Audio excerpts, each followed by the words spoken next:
منبوذ بين المغاربة إلى محطم مسيرة رونالدو. سر قفزة النصير التي أدخلته التاريخ.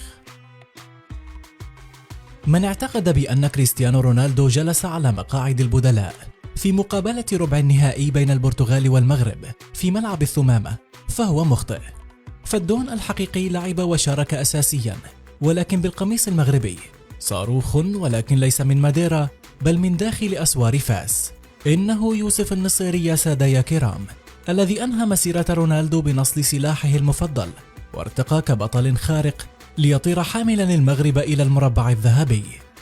في كأس العالم تحول مهاجم إشبيليا من نجم منبوذ يطالب الجميع بوضعه على مقاعد البدلاء لهداف المغرب والعرب التاريخي في المونديال.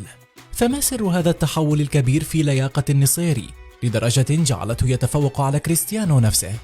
قبل أقل من شهر من مباراة ملعب الثمامة، وبعد إعلان قائمة الأسود التي سوف تخوض غمار المونديال، كانت أمنيات غالبية الجماهير ألا يتم التعويل على يوسف النصيري في مركز رأس الحربة من قبل المدرب وليد الركراكي، وهذا نظرا لتراجع مستواه رفقة إشبيليا خلال الموسم الحالي من الدوري الإسباني ودوري أبطال أوروبا.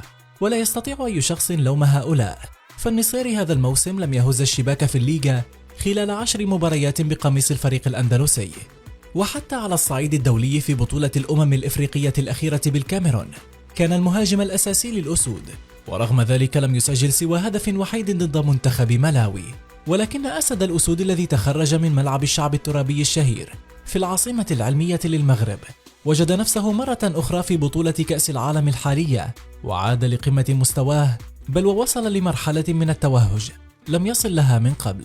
والسبب الرئيسي في التحول الذي حدث لمستواه يأتي في الثقة التي وضعها به المدرب وليد الركراكي، الذي منحه الثقة لكي يقود خط هجومه، ولم يخيب النصيري أمال مدربه، بل قدم مستوى يفوق كل التوقعات. الركراكي كان يعلم بأنه لا يوجد أفضل من النصيري لمنحه ما يريد: اندفاع وركض وضغط في كل مكان، تحركات وراء المدافعين، ولياقة بدنية لا يملكها أي مهاجم آخر في البطولة.